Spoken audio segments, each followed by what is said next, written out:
Have you ever prayed with every ounce of faith you had and still heard nothing in return?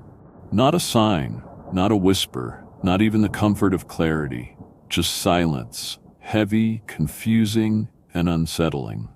This story begins in that space, the space between belief and fear, between hope and exhaustion, between a prayer spoken aloud and an answer that never came.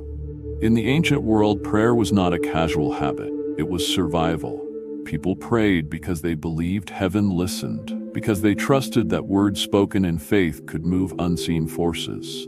And yet there was one prayer, sincere, desperate, and deeply human, that seemed to rise upward and stop. No thunder followed, no miracle interrupted the moment, no reassurance softened the waiting, only silence. This is not a story about weak faith. It is not about punishment or rejection. It is about something far more unsettling and far more powerful.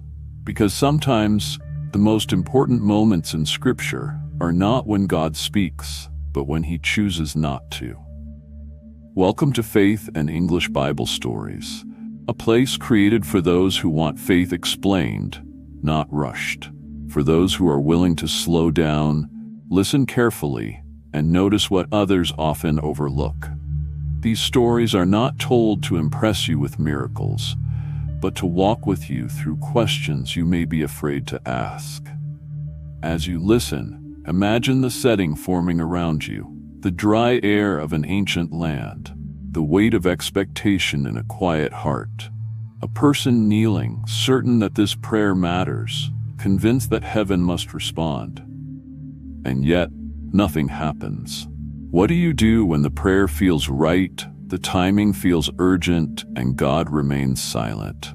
That question has echoed through centuries.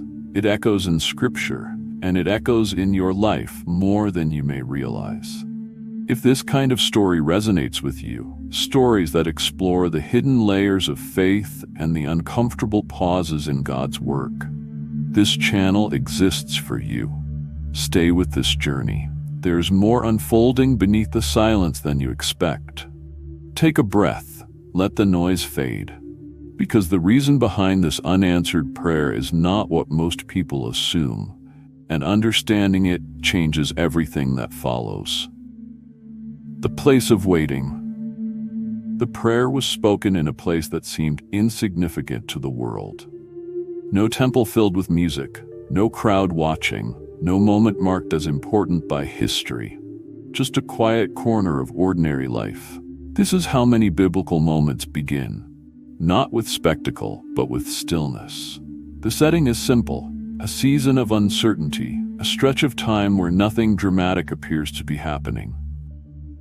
Days pass, nights come and go, life continues, yet something inside remains unresolved. The person at the center of this story is not powerful by human standards. No crown, no army, no reputation that demands attention. Only a heart carrying a burden too heavy to ignore.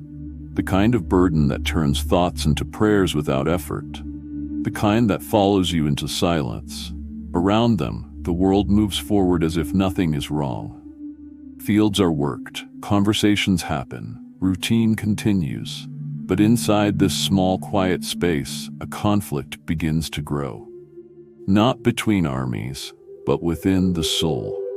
Because the real tension of this story is not external, it is internal. The tension between what was promised and what is happening now. Between what was hoped for and what is being experienced. Between trust in God and the creeping fear that perhaps this prayer will remain unanswered. In Scripture, God often allows this tension to exist before any breakthrough. Not because He is unaware, but because waiting reveals something action cannot. Waiting exposes motives. Waiting strips away surface faith and leaves only what is real. This setting matters because it mirrors life itself. Most spiritual struggles do not happen in dramatic moments. They happen in the ordinary, in quiet mornings, in unanswered messages, in prayers repeated so often they begin to feel fragile.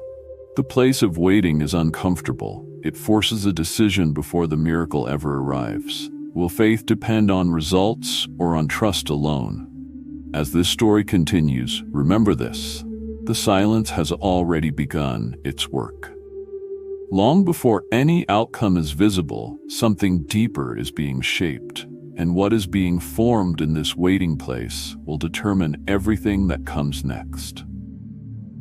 When faith is tested, silence has a way of testing what words never could. As time passes without an answer, the struggle deepens, not around the person, but inside them. This is the moment where faith is no longer supported by emotion, encouragement, or visible signs. The prayer has been spoken. The hope is clear, yet nothing changes. And in that stillness, questions begin to rise.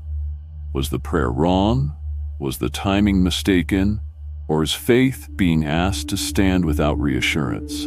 In Scripture, this is where many stories quietly fall apart. Not because God leaves, but because people stop trusting before the purpose is revealed. Fear does not arrive loudly. It whispers, it suggests doubt, it invites control. It tempts the heart to force an outcome instead of waiting. The conflict is sharp because it feels personal. The silence feels intentional. And that is what makes this test so difficult. It is not a battle against enemies or circumstances, but against the urge to walk away when nothing makes sense. Faith here is stripped down to its simplest form: staying. Staying when no answer comes. Staying when confidence fades. Staying when obedience feels unrewarded. This is the turning point. Because heaven is not waiting for perfect belief, only for a heart that refuses to let go. What happens next will not depend on the strength of the prayer, but on the strength of trust formed in this unseen moment. The answer that wasn't given. And then comes the moment everyone expects to be different. The moment when the prayer should finally be answered. The point in the story where relief feels deserved, but it doesn't happen. There is no sudden change, no visible intervention, no voice breaking the silence. The situation remains exactly as it was before the prayer was spoken. And that is the miracle most people miss. Because the miracle here is not in what God does, but in what He chooses not to do. In Scripture, silence is never accidental. When God withholds an answer, it is not because He has ignored the prayer, but because answering it would interrupt something greater. An immediate response would have solved the problem, but it would have stopped the transformation already taking place. This is where the story quietly shifts, not outwardly, but inwardly. The person praying begins to change. Fear loosens its grip. The urgency softens. Control is slowly released. What started as a desperate request becomes something deeper: surrender. And surrender is never loud. It happens without applause, without witnesses, often without understanding. The unanswered prayer becomes a mirror that's revealing the heart's true posture. Was the prayer about the outcome or about trust? Was faith dependent on results or on relationship?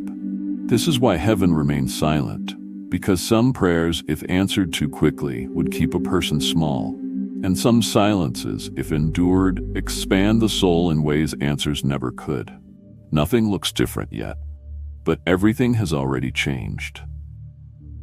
What the silence taught: long after the moment passes, the silence remains, but it no longer feels empty. What once felt like absence now carries meaning. The prayer that was not answered begins to teach what words never could.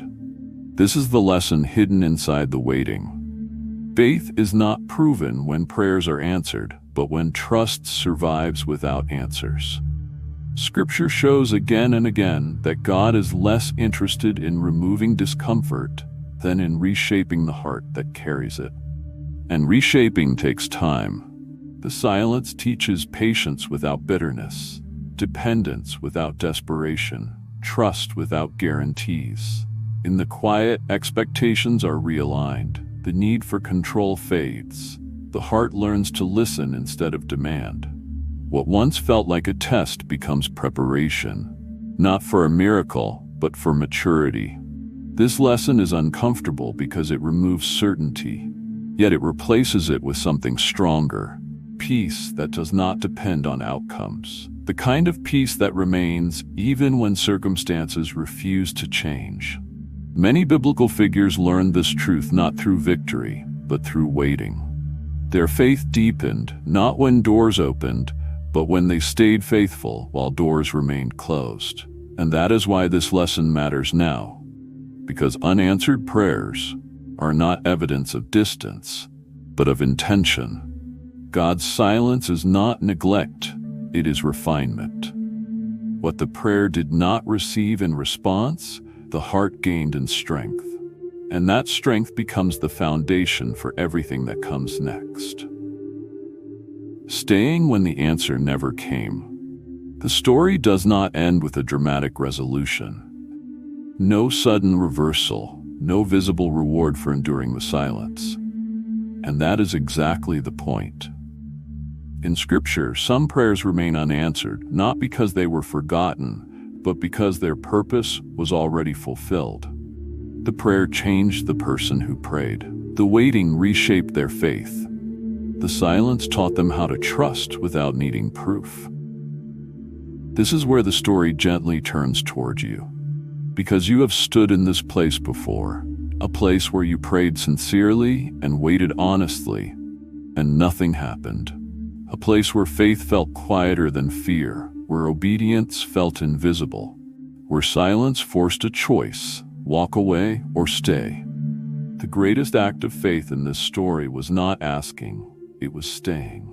Staying present, staying faithful, staying open to God even when clarity never arrived. These stories exist for people who want faith explained, not rushed. For those willing to sit with Scripture long enough to notice what others miss. If this story resonated with you, this space was created for hearts like yours. Before you go, pause for a moment, and if you're willing, place one simple word in the comments: surrender. Not as a declaration of certainty, but as a quiet decision to trust, even without answers. And if you want to continue exploring stories that reveal God's work in silence, waiting, and unseen faith, stay connected. This journey is ongoing, and sometimes the deepest truths are found in what God chooses not to say.